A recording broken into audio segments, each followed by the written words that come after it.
नमस्कार साथियों, बहुत बहुत स्वागत है आप सभी का मेरे YouTube चैनल शिक्षा जगत पर। जैसा कि साथियों, आज का मेरी जो वीडियो है ये जो अतिथि शिक्षक हैं हमारे साथी उनके बारे में है, क्योंकि इस बार अभी आप सभी जानते हैं और आज के न्यूज़पेपर में और एक DPI का जो एक आदेश आया है जिसके बारे में आपको जानना बहुत ही ज़्यादा ज़रूरी है, क्योंकि आने वाले समय में जो नए गेस्ट टीचर हमारे विद्यालयों में आएंगे, स्कूलों में आएंगे और ऐसे जो साथी जो पहले से या पूर्व से कार्यरत हैं अतिथि शिक्षक, उन सभी के लिए आज का ये जो वीडियो है काफ़ी महत्वपूर्ण होने वाला है। तो आप लोग अंत तक ये वीडियो जरूर देखें, स्पेशली वो लोग जो पहली बार अतिथि शिक्षक बनने जा रहे हैं। तो साथियों, इस बार सबसे पहली बात तो आप लोग जानते हैं कि मई के महीने में इस बार जनगणना होना है और ऐसा कहा जा रहा है कि 1 अप्रैल से प्रति वर्ष के तहत, जैसा कि हर साल होता है, हमारा नवीन शैक्षणिक सत्र प्रारंभ हो रहा है। लेकिन आप जानते हैं अतिथि शिक्षकों की जो ज्वाइनिंग है वह जून, जुलाई, अगस्त तक चली जाती है। लेकिन शिक्षा मंत्री जी के द्वारा भी और पहले DPI के माध्यम से वैसे पत्र जारी किए गए हैं जिनसे यह प्रतीत हो रहा है कि इस बार अतिथि शिक्षकों की जो नए सत्र की ज्वाइनिंग है वह अप्रैल में हो जाएगी। और आज उस संबंध में कुछ आदेश भी DPI ने जारी किए हैं, वह भी मैं आपसे डिस्कस करने वाला हूँ। सबसे पहले तो आपकी स्क्रीन पर ये एक आदेश देख सकते हैं जिसको मैं यहाँ से आपको बता रहा हूँ कि अतिथि शिक्षकों की भर्ती जो है वो अप्रैल से होगी। ये जो पेपर देख पा रहे हैं आप, इसको थोड़ा सा हम डिस्कस कर लेते हैं पहले तो, कि DPI ने शुरू की तैयारी। 500 शिक्षक जो हैं वो सेवानिवृत्त होने वाले हैं। वहीं कई शिक्षकों के निधन से भी पद रिक्त हुए हैं। और सबसे इम्पोर्टेंट जो है, तो सूत्रों से मिली जानकारी के अनुसार अप्रैल से नए सत्र की शुरुआत को ध्यान में रखते हुए रिक्त पदों को भरने के लिए जो है प्रस्ताव वो भेज दिया गया है। DPI ने शासन स्तर पर प्रक्रिया जो है वो शुरू कर दी है। इस संबंध में अधिकारियों की बैठकें भी हो चुकी हैं। शीघ्र ही भर्ती का कार्यक्रम और जो टाइम टेबल होता है, समय सीमा होती है, वह जारी कर दी जाएगी। DPI के अधिकारियों का कहना है कि 1 अप्रैल से बच्चों की पढ़ाई प्रभावित ना हो, इसके लिए पर्याप्त शिक्षकों की व्यवस्था की जाएगी। जो के द्विवेदी जी हैं DPI के संचालक महोदय, उनका कहना है कि अप्रैल से शुरू हो रहे नए शैक्षणिक सत्र में अतिथि शिक्षकों की नियुक्ति को लेकर आवश्यक प्रक्रिया जारी है। पदों को भरने की जो कार्रवाई है वह शीघ्र ही प्रारंभ की जा रही है।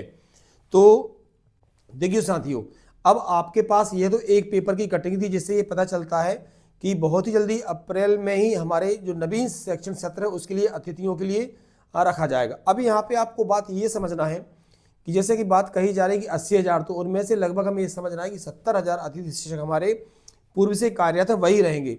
लेकिन एक पत्र जो आज DPI से आदेश निकला है वही भी मैं आपको दिखाने वाला हूँ, जिससे कि पता चलेगा कि जो हमारे नए शिक्षक साथी हैं उनको कैसे मौका इसमें मिलने वाला है। एक चीज़ आपको ये ध्यान रखना है, साथ में जो नए शिक्षक साथी हैं उनको ज्वाइन करने की प्रक्रिया क्या क्या होती है और उस प्रक्रिया में किन किन चरणों से आपको गुजरना पड़ता है, तो वह भी सारी चीज़ें मैं आपको यहाँ से बताने वाला हूँ। इसको भी आप लोग समझिए। देखिए, अब आपको क्या करना है साथियों, आप इस एक पत्र का और अध्ययन करेंगे जो आपको स्क्रीन पर दिख रहा है पूरा, आप इसको और समझिए थोड़ा सा, फिर मैं आपको बताता हूँ कि स्टेप बाय स्टेप पूरी प्रोसेस आपकी क्या रहने वाली है।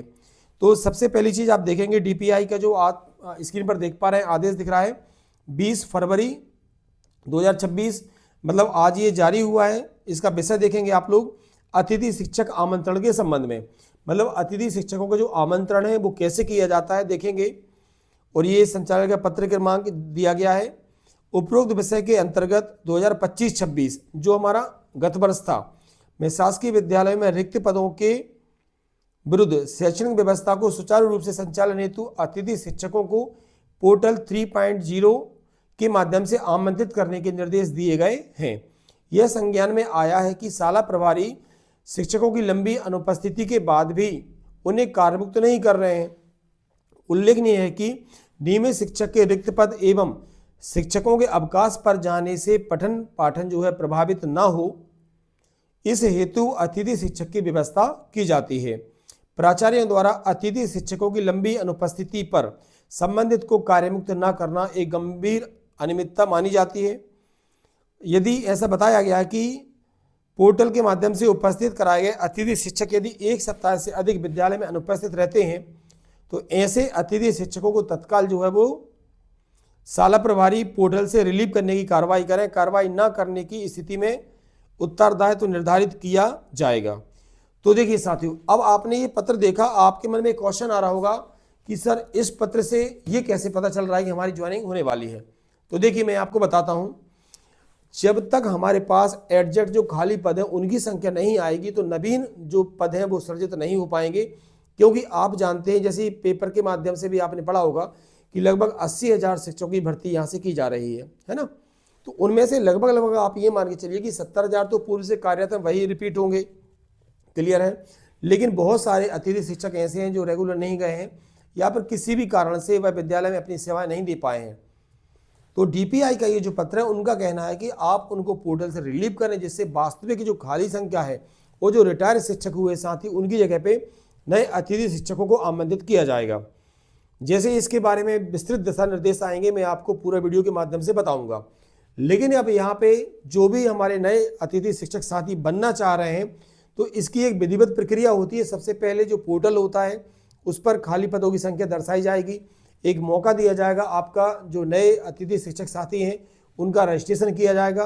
रजिस्ट्रेशन करने के बाद उनका स्कोर कार्ड बनता है, स्कोर कार्ड जो है वो जनरेट किया जाएगा पूरा, और संभवतः ऐसा माना जा रहा है कि अप्रैल में आपकी प्रक्रिया प्रारंभ हो जाएगी। क्योंकि अप्रैल से जब अतिथि शिक्षक साथियों को नए सत्र में रखने की बात की जा रही है तो पहले विज्ञापन निकाला जाता है, स्कोर कार्ड बनाए जाते हैं, साथ में जो पहले से कार्यरत शिक्षक साथी अतिथि शिक्षक हैं उनकी यदि मान लीजिए योग्यताओं में कोई ऐड होना है, कोई उनकी जानकारी है तो उसको ऐड करने के लिए पोर्टल को ओपन किया जाता है। इसके लिए फिर आपके एक पैनल तैयार की जाती है और उस पैनल के माध्यम से अतिथि शिक्षकों को शालाएं आवंटित की जाती हैं और आवंटित के बाद शाला प्रभारी के लॉगिन आईडी से उनको विद्यालय में ज्वाइन करवाया जाता है। तो ये एक पूरी प्रोसेस होती है। आने वाले समय में जैसे ही टाइम टेबल आता है, समय सारणी आती है, मैं आपको इसी चैनल के माध्यम से ये पूरी प्रोसेस लगातार उपलब्ध करवाता रहूँगा। साथ में ही ऐसी उम्मीद भी की जा रही है कि बहुत ही जल्दी वर्ग 2 की ज्वाइनिंग प्रक्रिया भी प्रारंभ हो रही है। तो अतिथि शिक्षक साथियों के कुछ पद और कम हो सकते हैं क्योंकि वहाँ पे नियमित शिक्षकों के आने के पूरे चांसेस हैं। इसके बाद वर्ग 3 की प्रक्रिया भी बहुत जल्दी ही प्रारंभ होगी। उनका भी रिजल्ट ऐसा माना जा रहा है कि फरवरी के लास्ट में आ सकता है। तो साथियों, यह आज का जो वीडियो था अतिथि शिक्षकों के लिए काफ़ी महत्वपूर्ण था। ऐसे शिक्षक साथी या अतिथि शिक्षक साथी या जो हमारे साथी हैं वह पहली बार मेरे चैनल पर हैं, उनको बता दूं कि वर्ग 1, 2, 3 और अतिथि शिक्षक साथ में मध्य प्रदेश शिक्षा विभाग के संबंध में प्रत्येक प्रकार का वीडियो आपको मेरे इस चैनल पर उपलब्ध रहता है। आने वाले समय में वर्ग 1, 2, 3 की जो तैयारी है वह भी मेरे चैनल के माध्यम से आप सभी को करवाई जाएगी। तो जो साथी नए हैं और इस प्रकार यदि आपको वीडियो अच्छा लगता है तो सबसे पहले तो आप सभी से यह कहना चाहूँगा कि वीडियो को आप लाइक करें और हमारे चैनल को सब्सक्राइब करें, हमारे साथ जुड़े रहें। आप सभी का बहुत बहुत धन्यवाद।